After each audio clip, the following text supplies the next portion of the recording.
Grief Counseling is the fourth episode of the third season of the American comedy television series The Office, and the show's 32nd overall. The episode was written by co-executive producer Jennifer Salata and directed by Roger Nygard, making it Nygard's only series credit. It first aired on NBC in the United States on October 12, 2006.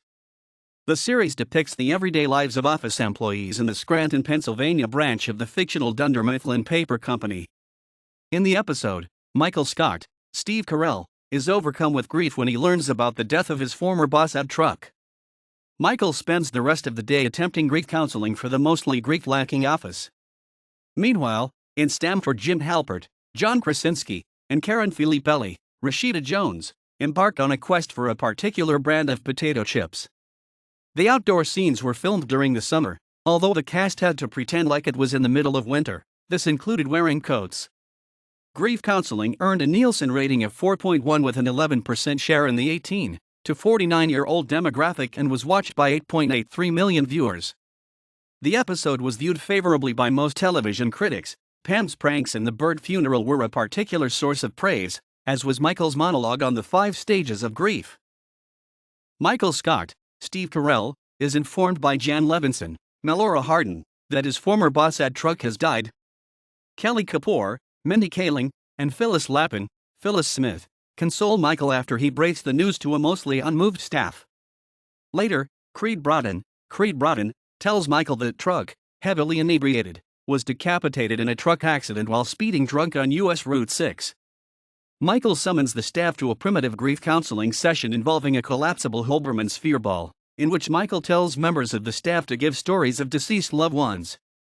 This leads to the staff telling stories about losing loved ones based on death scenes in movies, $1 Million Baby, The Lion King, and Weekend at Bernie's, with Ryan Howard, B.J. Novak, saying he would elaborate more on his story, but it would take about an hour and a half to do it. Toby Flenderson, Paul Lieberstein, tells Michael death is a part of life, and uses an example of a bird that flew into a first-floor window that morning. Michael charges outside, picks up the deceased animal and tries in vain to revive it.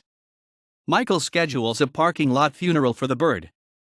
Pam Beesly, Jenna Fisher, fashions a makeshift coffin and reads a prepared speech that comforts Michael. Pam then proceeds to sing On the Wings of Love as Dwight Schrute, Rainn Wilson, accompanies her on his recorder.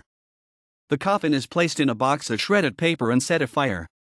Meanwhile, in Stamford, Connecticut, Jim Halpert, John Krasinski, gains authority over Karen Filippelli's, Rashida Jones, schedule for the day. When Karen mentions her favorite kind of Harris potato chips is missing from the vending machine, Jim tells Karen that they cannot work until they find her chips. The duo spends the rest of the day searching stores and vending machines around town in a vain attempt to find the chips. But at the end of the day, Karen finds a bag of hairs on her desk. Jim tells the documentary crew that he traced the chips from the manufacturer to the distributor to the vending machine company to an adjacent office building.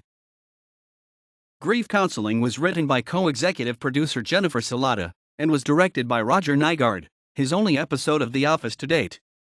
In a later interview with Den of Geek, Nygard found that television episodes are the domain of the writer-producers. You are there to service their vision.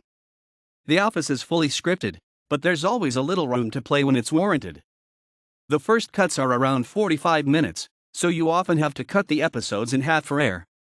Though Grief Counseling broadcast before the 5th episode, Initiation, its filming took place after that episode due to the availability of shooting on Dwight's fictional beet farm. The episode's plot involved the death of former boss at Truck, a character who had been played by Ken Howard in the second season episode The Carpet. As part of the episode took place outdoors, the cast had to wear coats despite the hot summer weather. Actress Kate Flannery commented in a weekly blog she wrote for TV Guide that we suffered while shooting the outdoor scenes. We had to act like it was cold when it was warm. For hours and hours. You would never know it by looking at us. Isn't that crazy? Flannery also wrote, I love this episode because it's dark, for a comedy. This time The Office tackles gutsy subject matter. In her memoir Is Everyone Hanging Out Without Me, Mindy Kaling wrote that the episode resulted in the worst disagreement she ever had during her years on the show, where she and Greg Daniels, normally a very nice person, disagreed on a story point to the extent that Daniels told her that if you were going to resist what I'm doing here, you can just go home. Kaling briefly left the set before returning, with no further problems or repercussions noted. Deleted scenes of the episode were released in the third season DVD.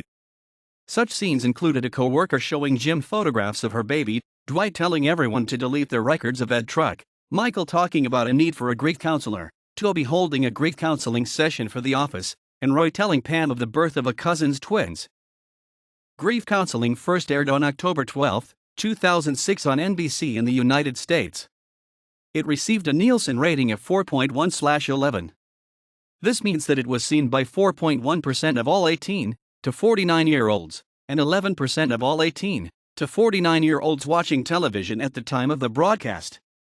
The episode was viewed by 8.83 million viewers and placed as the 24th most watched episode for the week in the 18 to 49-year-old demographic. IGN columnist Brian Zoromsky rated Grief Counseling 9.5/10, an indication of an amazing episode. Writing that the opening sequence excellently set the tone of the episode, he found a ton of great moments, such as Michael's totally awkward speeches on Ed Truck's death and his conversation with Dwight over a robot statue. Zoromsky saved the most praise for Pam and her pranks, particularly her completely ridiculous bird funeral. It was also brilliantly over the top. It becomes clear that the Scranton office will continue to be enjoyable to watch, as Pam takes over the mocking of the office all on her own, to a hilarious extreme. AOL TV's Michael Cyanamia also lauded Pam and her pranks, especially highlighting her actions during the opening sequence and her song during the bird funeral.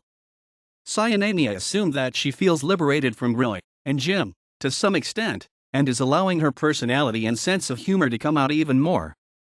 He concluded that it was another solid episode with Steve Carell at his best. Entertainment Weekly's Abby West expressed praise for an episode that restored balance and order to our favorite paper pushers while still nicely forwarding the storylines of TV's plainest super non-couple. West was also pleased to have Michael back to his usual insanity, and wrote that Pam was priceless tonight. From the spot-on reaction shots to the movie plot lines as my pain cat she started to the almost believably tender eulogy she delivered for the singing, impressionist bird, complete with the most tricked-out pencil case coffin you've ever seen. Television Without Pity graded the episode with a B. Michael's monologue about the 5 stages of grief has also been isolated for praise. Michael Cyanamia called it the best line of the night, and in 2011, IGN's Cindy White selected it as one of the series' best.